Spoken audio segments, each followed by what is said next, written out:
Hello guys, आज की इस वीडियो में हम बात करने वाले हैं आइल्स के रीडिंग मॉड्यूल की। रीडिंग को स्टूडेंट्स के द्वारा अक्सर बहुत ही डिफ़िकल्ट समझा जाता है, पर ये बेचारी इतनी भी डिफ़िकल्ट नहीं है जितना कि इसे बनाया जाता है।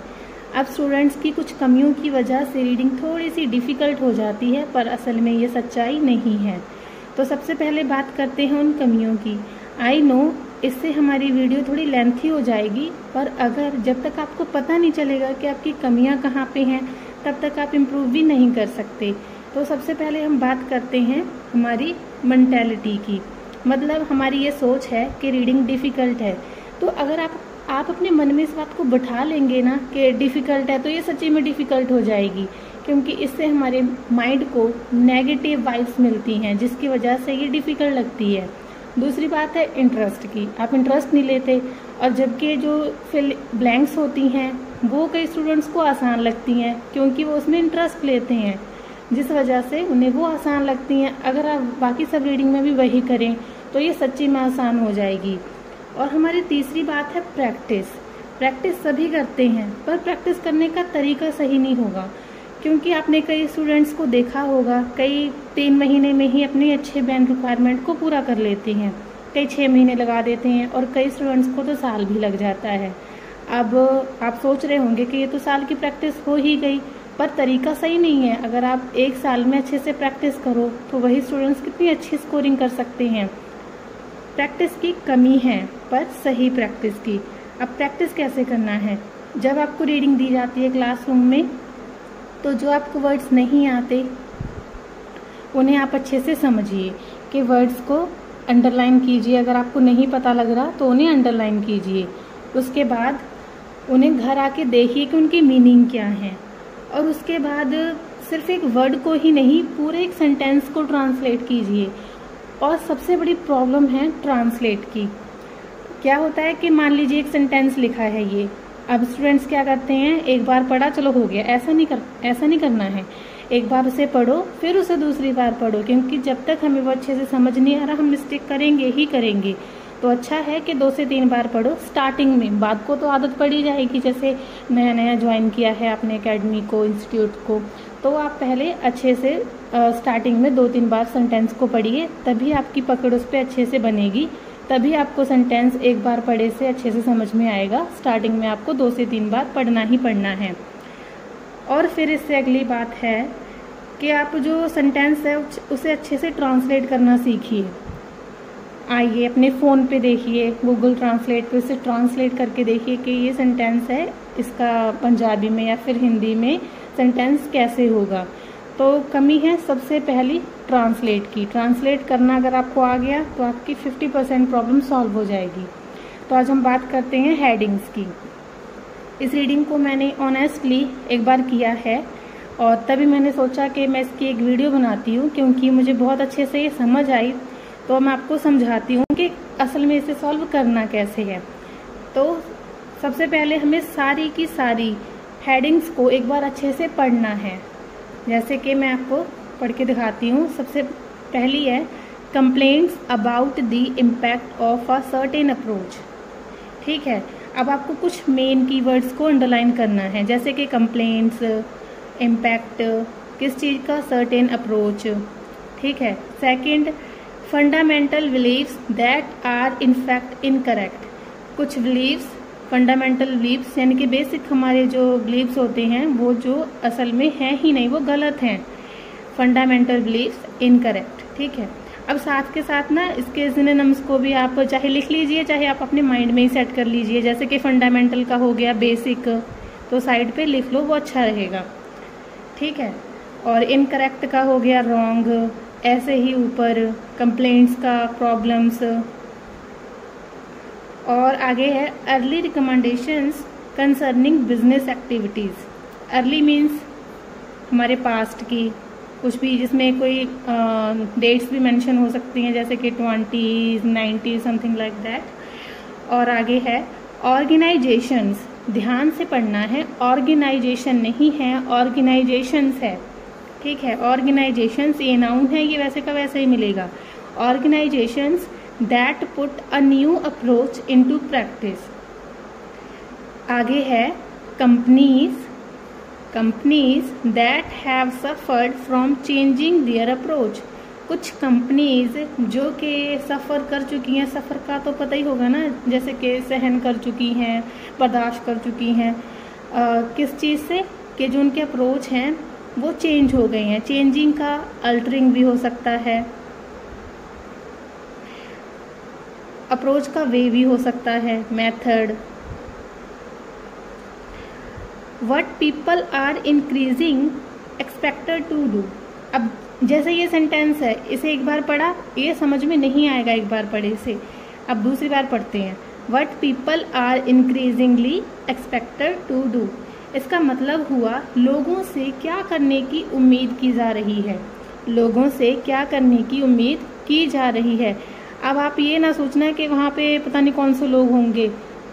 रीडिंग को थोड़ा सा स्मार्टली भी हैंडल करना पड़ता है। थोड़ा स्मार्टली अगर आप सोचेंगे ना तो ये ज़्यादा अच्छे से आप सॉल्व कर पाएंगे। जब सेंटेंस को पढ़ेंगे, पैराग्राफ को पढ़ेंगे, तो थोड़ा लॉजिकली भी सोचा कीजिए कि हाँ क्या हो सकता है इसका, क्योंकि सेम टू सेम ऐसा तो है नहीं कि कोई वर्ड दिया है और उसका आपको सेम टू सेम या सिनोनिम में वर्ड मिल गया तो हो गया। ऐसा भी नहीं होता कि आपको सिनोनिम मिल गया उसका तो होगा, आपको उसे अच्छे से समझना भी पड़ेगा। आगे है how to achieve outcomes that are currently impossible. How to achieve outcomes that are currently impossible. अब हाउ टू अचीव कैसे प्राप्त करना है, ठीक है, कैसे गेन करना है। आउटकम्स का होता है रिजल्ट्स, ठीक है। दैट आर करंटली इम्पॉसिबल मतलब वो इम्पॉसिबल है, वो हो ही नहीं सकती। करंटली मतलब अभी, इन प्रेजेंट।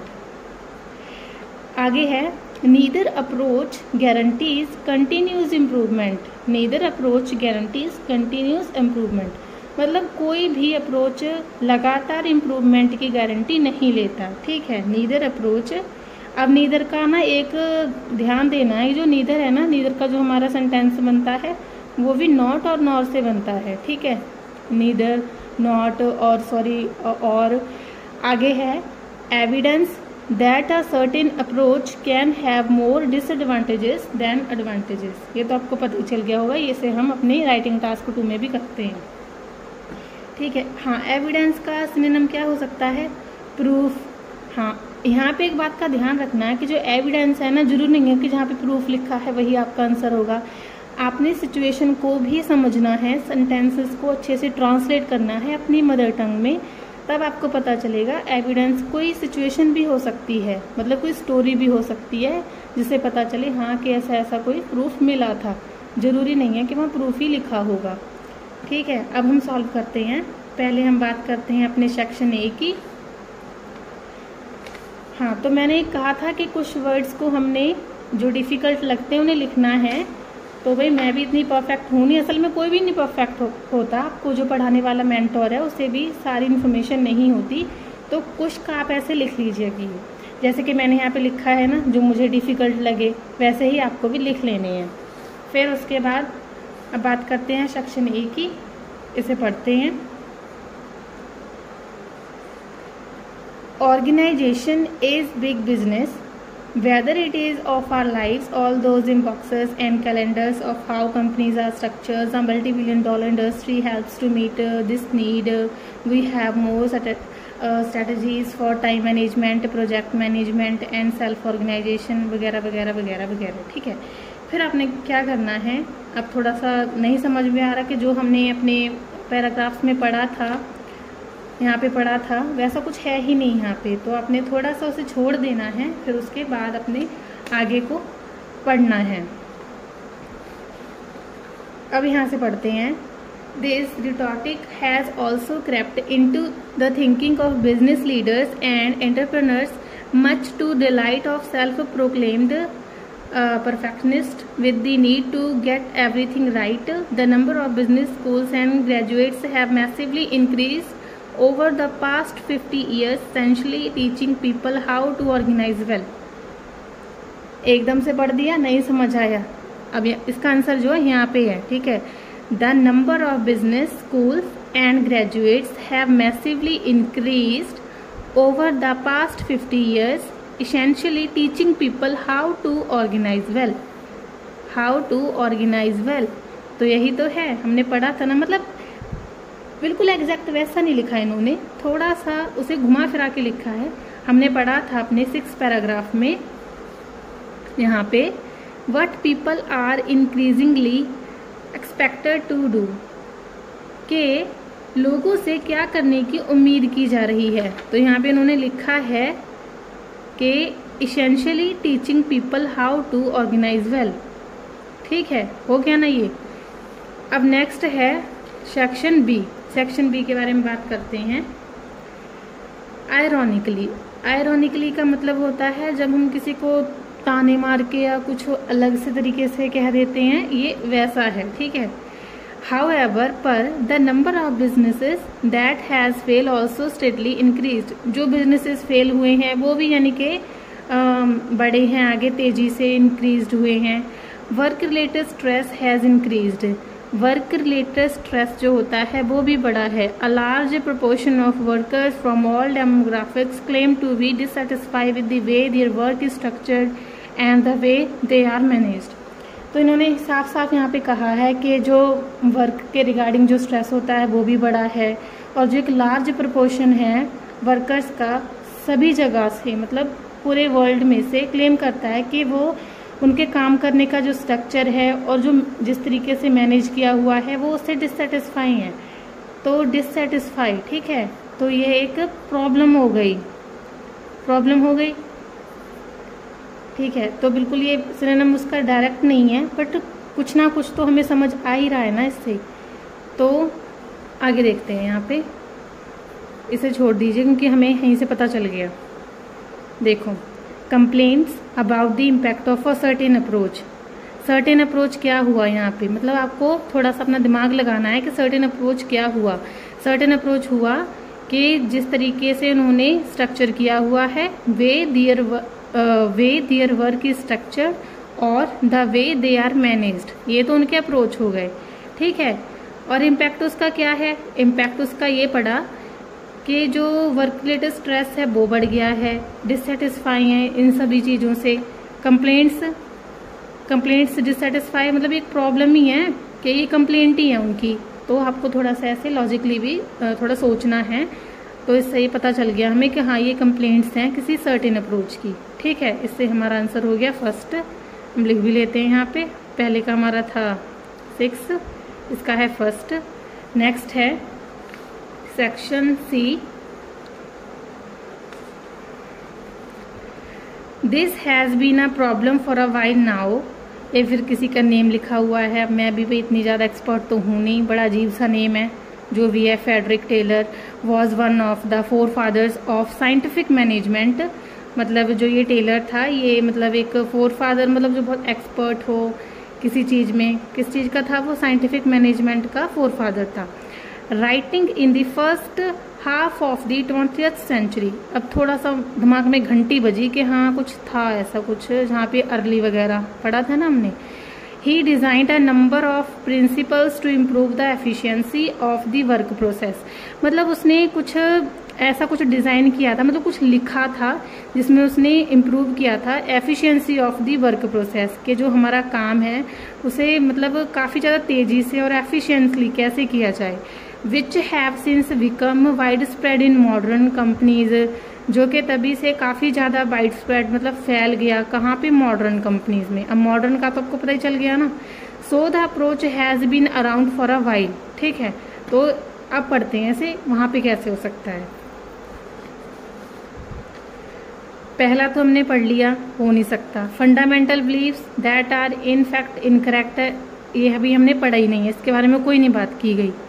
हाँ देखो, मैंने कहा था ना जहाँ अर्ली हो मतलब वहाँ पास्ट की कोई बात हो सकती है। रिकमेंडेशंस का तो हमें पता ही चल गया कि उसने कुछ लिखा था ना, डिज़ाइन किया था प्रिंसिपल्स को, किस चीज़ के लिए, improve the efficiency of the work process. तो इन्होंने साफ साफ लिखा है यहाँ पे early recommendations concerning business activities. Business activities का यहाँ पे हो गया ना कि मॉडर्न कंपनीज, तो इसका आंसर थर्ड है। डी पैराग्राफ के बारे में बात करते हैं। New research suggest that suggest that this obsession का मतलब होता है पैशन, किसी चीज के लिए क्रेज होना, with efficiency is misguided। अब ध्यान से आपको शुरू से ही ना बहुत ध्यान से पढ़ना है, एक बार में ही बार बार ना पढ़ना पड़े। हाँ, अगर आप बहुत ही ध्यान से पढ़ते हैं किसी भी चीज को तो एक बार नहीं समझ आएगी तो दूसरी बार जरूर समझ आएगी, बट फोकसली आपको पढ़ना है। मिसगाइडेड, ठीक है, तो ये एक इम्पॉर्टेंट हमारा कीवर्ड है। The problem is not necessarily the management theories और strategies we use to organise our work. कि असल में जो प्रॉब्लम है वो जरूरी नहीं है कि मैनेजमेंट थ्योरीज और स्ट्रेटजीज हों जो हम यूज कर रहे हैं अपने काम को करने के लिए। It is the basic assumptions, fundamental का सिनोनिम होता है बेसिक, ठीक है। अजम्पशंस क्या होता है? ये होता है उम्मीद और कोई आस वगैरह। We hold in approaching how we work. Here it is the assumptions that order is a necessary condition for productivity. This assumptions has also fostered. Fostered का meaning क्या होता है मुझे भी नहीं पता। The idea that disorder must be detrimental to organized productivity. This result, देखो ये रिजल्ट का पढ़ा था ना कि आउटकम ऐसा कुछ होता है, तो जैसे यहाँ पे था ये फोस्टर्ड। तो ये जरूरी नहीं है कि सभी को सभी वर्ड्स के मीनिंग पता हो, पर आपको उसके सेंटेंस के हिसाब से समझना पड़ता है कई बार जब आपको वर्ड का मीनिंग नहीं पता होता। मुझे भी नहीं पता इसका, तो चलिए आगे चलते हैं। पर हाँ, यहाँ पे लिखा है result. The result is that businesses and people spend time and money organise themselves for the sake of organisation rather than actually looking at the end goal and uselessness of such an effort। देखो uselessness, ठीक है, और यहाँ पे result हो गया, basic हो गया, और सभी को पढ़ने के बाद हमें पता चल गया कि ये क्या कह रही हैं, ठीक है। इसका मतलब है कंपनीज, ये हो गया fundamental beliefs that are in fact incorrect, यही है इसका आंसर। फंडामेंटल से ही हमें पता चल गया जो बेसिक होता है, जो बेसिक है इसका मीनिंग भी होता है फंडामेंटल। अजम्पशंस का मतलब होता है बिलीव्स, ठीक है। बिलीव्स का जो सिनोनिम होता है वो अजम्पशंस ही होता है। आपको इस बात का ध्यान रखना है कि जो सिनोनिम है उसे थोड़ा सा माइंड में रखना है, तो पता चल गया ना। और देखो यूजफुलनेस, ठीक है, यूजफुलनेस था यहाँ पे। यूजफुलनेस का मतलब क्या हो गया? इनकरेक्ट, ठीक है, तो इसका आंसर हो गया ये सेकंड। नेक्स्ट हमारी नेक्स्ट पैराग्राफ है E paragraph. Words more, recent studies show that order actually has diminishing returns. जो ऑर्डर है वो असल में डिमिनिशिंग कर रहा है रिटर्न्स को। Order does increase productivity to a certain extent. जो ऑर्डर होता है वो कुछ हद तक प्रोडक्टिविटी को एक्सटेंड कर सकता है, बढ़ा सकता है, but eventually the usefulness of the process of organization and the benefit it yield reduce until the point where any further increase in order reduce productivity। some argues that in a business, कुछ मतलब argue करते हैं कि एक business में if the cost of formally structuring something outweighs the benefit of doing it, कि अगर वो किसी चीज़ में कॉस्ट कर रहे हैं, मतलब स्ट्रक्चरिंग समथिंग आउटवेट्स, तो उसके जो बेनिफिट हैं वो ज़्यादा हो सकते हैं ऐसा करने से। Then that things ought not to be formally structured। Instead इसकी बजाय द रिसोर्सेस, जो रिसोर्सेस हैं इन्वॉल्वड, जो इस सब में इन्वॉल्वड हैं, can be better used elsewhere, उन्हें कहीं और अच्छे से यूज़ किया जा सकता है। तो यहाँ पे इन्होंने एक सिचुएशन दे दी जिससे कि समझ आ रहा है कि इसमें कुछ केस की बात की गई है, मतलब कुछ प्रूफ की बात की गई है। और यहाँ पे भी ने लिखा है कि रिसेंट स्टडीज का मीनिंग ही हो गया एविडेंस, प्रूफ। और अगर इसे अच्छे से पढ़ेंगे, जैसे कि shows that order actually has diminishing returns, जो ऑर्डर्स हैं वो असल में जो हमारे रिटर्न्स हैं उन्हें घटा रहे हैं। रिटर्न्स मतलब जो हमें बेनिफिट होता है उस चीज़ को घटा रहे हैं। तो समझ आया ना, मतलब जो बेनिफिट होता है वो इसका घट है। अब यहाँ पे इन्होंने लिखा हुआ है कि डिसएडवांटेजेस देन एडवांटेजेस। अब यहाँ पे जो हमारा रिटर्न है, जो हमारा रिटर्न है वो क्या है, रिटर्न हमारा जो है बेनिफिट है, और बेनिफिट क्या हो रहा है, घट रहा है। तो वो आपको लॉजिकली थोड़ा सा सोचना है। और जो हमारा रीसेंट स्टडीज था यहाँ पे, वो रीसेंट स्टडीज हो गया हमारा एक एविडेंस, एक प्रूफ। तो ये हमारा जब अच्छे से पढ़ेंगे तो समझ में आएगा कि इसका आंसर यही है, क्योंकि एक बार फिर भी पढ़ लेते हैं। जैसे कि कंप्लेंट्स अबाउट द मेथड ये हो गया, फंडामेंटल बिलीफ ये भी हो गया, ये भी हो गया, organisations that put a new approach, नहीं ऐसी तो किन्होंने बात ही नहीं की है। कंपनीज के बारे में कोई बात नहीं की है जिन्होंने सफ़र किया हो अपने चेंजिंग देयर अप्रोच, ये भी हो गया। हाउ टू अचीव, नहीं ये हुआ नहीं है। और नीदर अप्रोच गारंटीज, नहीं ऐसी इन्होंने कोई बात ही नहीं की। बचा यही लास्ट में, जिससे कि रीसेंट स्टडीज़ से हमें पता चल जाता है, और अगर हम आगे से अच्छे से पढ़ेंगे तो हमें क्लियर हो जाएगा कि हमारा आंसर भी यही है। और इसके बाद आगे चलते हैं एफ पैराग्राफ की तरफ।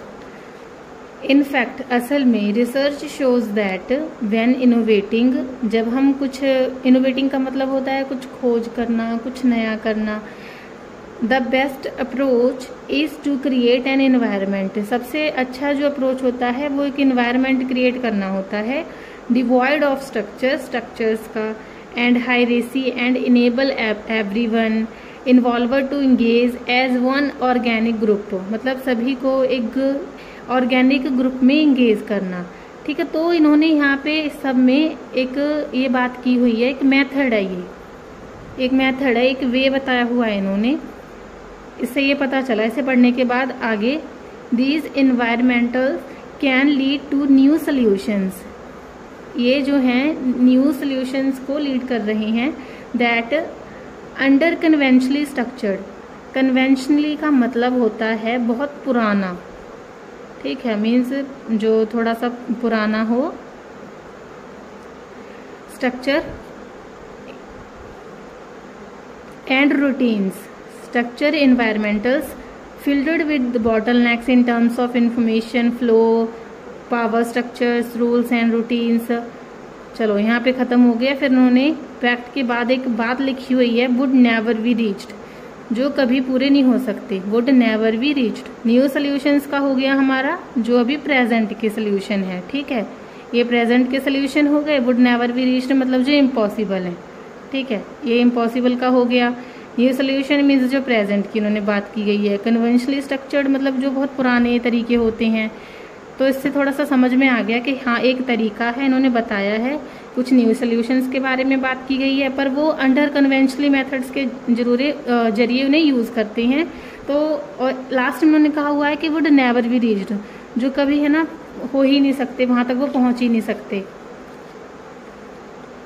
कंप्लेंट्स वाला ये हो गया, फंडामेंटल बिलीफ्स ये भी हो गया, अर्ली रिकमेंडेशंस ये भी हो गया, organisations that put a new approach into practice ये हुआ नहीं है, बट इसका ये आंसर नहीं है। कंपनीज दैट सफर्ड ये भी नहीं हुआ। व्हाट पीपल ये हो गया। How to achieve outcomes that are currently impossible, हाँ यही आंसर है इसका। देखो, how to achieve outcomes, how to achieve outcomes, तो उन्होंने बताया था ना कि भी एक एनवायरनमेंट क्रिएट करना जिसमें सभी इंगेज हों, सभी इनेबल हों। और आउटकम्स का हो गया रिजल्ट्स, ठीक है। न्यू सोल्यूशंस, आउटकम्स का मतलब हो गया न्यू सोल्यूशंस, क्योंकि जो आउटकम्स हैं उसे सोल्यूशंस भी कहा जा सकता है। करंटली इम्पॉसिबल, करंटली इम्पॉसिबल देखो इन्होंने लिखा हुआ था ना, would never be reached, impossible जो नहीं हो सकता, जहाँ तक वो पहुँच नहीं सकते, ठीक है। तो आई होप आपको समझ आ गया होगा। तो इसका आंसर क्या है,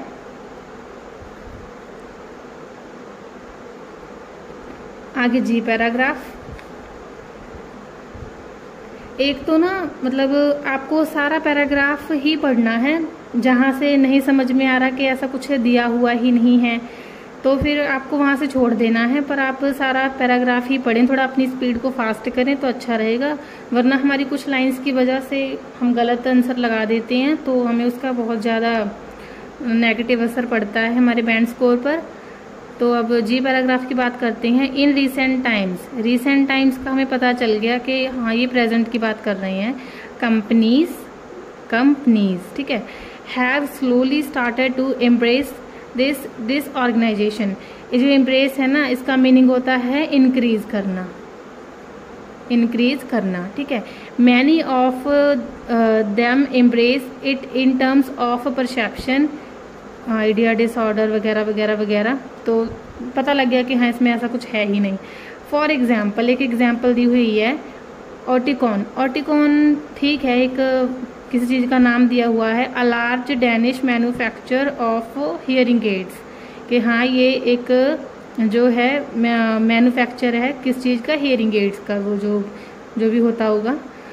used what is called a spaghetti structure in order to reduce the organisations readers. बस आपको इतना ही पढ़ना है कि हाँ इन्होंने एक प्रोडक्ट के बारे में बात की गई है। आगे दूसरा, in similar fashion the former chairman of general electronic embraced disorganization, putting forward the idea of the boundaryless organization। तो ये भी एक ऑर्गेनाइजेशन है, और ये इन्होंने कहा था मैन्युफैक्चरर का मतलब भी ऑर्गेनाइजेशन ही हो गया, ठीक है। तो ये दो ऑर्गेनाइजेशन हो गई, मतलब ऑर्गेनाइजेशंस। फिर again involved breaking down the barriers between different parts of a company and increasing virtual collaboration and flexible working। Google and a number of other tech companies have embraced, मतलब increased at least in part, the kind of flexible structures। Google और other organisations ने embraced मतलब किसी चीज़ को increase किया है। किस चीज़ को इंक्रीज किया है? वर्चुअल कोलैबोरेशन और फ्लेक्सिबल वर्किंग को। तो इन्होंने फ्लेक्सिबल वर्किंग और वर्चुअल कोलैबोरेशन को जो है इम्प्रेस किया है, इंक्रीज किया है। At least in part this kind of flexible structures वगैरह वगैरह, इन सब चीज़ों ने क्या किया है, लोगों को पास लेके आए हैं, ग्लू पीपल टुगेदर। तो इसका आंसर देखते हैं क्या होगा। सबसे पहले एक बार नज़र मारते हैं सभी पे। रिसेंट टाइम्स, कंपनीज, और दो इन्होंने जो है ऑर्गेनाइजेशंस के नाम लिए हुए हैं, जैसे कि ऑटिकॉन और बाउंड्रीलेस। तो इससे पता चल गया। और हाँ इसके अलावा इन्होंने कहा हुआ है कि जो बिजनेस उनके जो है इंक्रीज हुए हैं। क्यों हुए हैं? क्योंकि इन्होंने वर्चुअल कोलैबोरेशन और फ्लेक्सिबल वर्किंग को इंक्रीज किया है, जिससे कि उन्हें बेनिफिट हुआ है। तो इसका आंसर देखते हैं। कंप्लेंट्स ये हो गया, ये भी नहीं है, ये भी नहीं है। Organisations that put a new approach into practice, बिल्कुल आंसर यही है। देखो ऑर्गेनाइजेशंस मैंने पहले ही कहा था ध्यान से पढ़ना है, तो यहाँ पे ऑर्गेनाइजेशन नहीं है, ऑर्गेनाइजेशंस है। तो दो हो गई, एक तो ऑटिकॉन हो गई, दूसरी हो गई बाउंड्रीलेस, जो हमने पढ़ा था। That put a new approach into practice, उन्होंने एक न्यू अप्रोच जो है अपनी प्रैक्टिस में लिया, कर रहे हैं वो इसके ऊपर काम। वो कौन सा था? वर्चुअल कोलैबोरेशन और फ्लेक्सिबल वर्किंग। तो बस हमें समझ में आ गया, हमारा आंसर यही है। तो हमारा आंसर है 4th। अब रह गया last paragraph, H paragraph. A word of warning to others thinking of jumping on this bandwagon. The evidence so far suggests disorder, much like order, also seems to having diminishing utility. Diminishing utility का मतलब होता है कि जो इसका use है वो घट रहा है। यूटिलिटी का मतलब होता है यूज़, ठीक है। And can also have detrimental effects। देखो डेट्रीमेंटल इफेक्ट्स का मतलब होता है जो डेंजरस इफेक्ट्स होते हैं। On performance it over used, उसकी परफॉर्मेंस पे अगर इफ ओवर यूज्ड, अगर उसे बहुत ज़्यादा मतलब ज़रूरत से ज़्यादा यूज़ किया जा रहा है, तब क्या होता है, डेट्रीमेंटल इफेक्ट्स उसके पड़ते हैं। लाइक ऑर्डर, जैसे कि order, disorder should be embraced only so far as it is useful, but we should not fear it, not nor ventilate on over the others। ठीक है, जो यहाँ पे इन्होंने यूज़ किया हुआ है वर्ड वेंटरेट, उसका मीनिंग होता है give respect. But we should not fear it, हमें इससे जो है घबराने की ज़रूरत नहीं है। Nor venerate one over the others, ना ही रिस्पेक्ट देने की ज़रूरत है। This research also shows that we should continually question whether और नॉट, फिर उन्होंने और नॉट की बात कर दी, आर एग्जिस्टिंग अजम्पशंस वर्क। कि क्या हमारी जो अजम्पशंस हैं एग्जिस्टिंग, जो मौजूदा हमारी उम्मीदें हैं, क्या वो काम कर रही हैं। तो हम अब देखते हैं इसका आंसर क्या हो सकता है। ये भी हो गया, ये भी हो गया, ये भी हो गया, ये भी हो गया, और ये तो बात ही नहीं की इन्होंने कहीं पे। ये भी हो गया, ये भी हो गया, ये भी हो गया, रह गया हमारा सिर्फ 7th। ठीक है, neither approach guarantees continue improvement, क्योंकि इन्होंने देखो लास्ट लाइन में भी कहा था कि वी शुड कंटिन्यूली क्वेश्चन, कि हमें लगातार ये क्वेश्चन करना चाहिए क्या वेदर और not are existing assumptions work, के जो हमारी मौजूदा अजम्पशंस हैं वो काम कर रही हैं। तो neither approach guarantees continuous improvement, और इन्होंने यहाँ पे लिख भी दिया था नॉट और नॉर। ठीक है, नॉट और नॉर का हो गया नीदर। तो ये भी इन्होंने थोड़ा सा, इनके जो मोबाइल की तरह हिडन फीचर्स होते हैं जिन्हें आपको ध्यान में रखना है। तो हमारा इसका आंसर हो गया। ठीक है, आई होप आपको समझ आ गई होगी, बट अगर फिर भी आपको कोई डाउट हो तो आप कमेंट बॉक्स में जाके पूछ सकते हैं। मैं आपके उन डाउट्स को क्लियर करने की ज़रूर कोशिश करूँगी। Thanks for watching.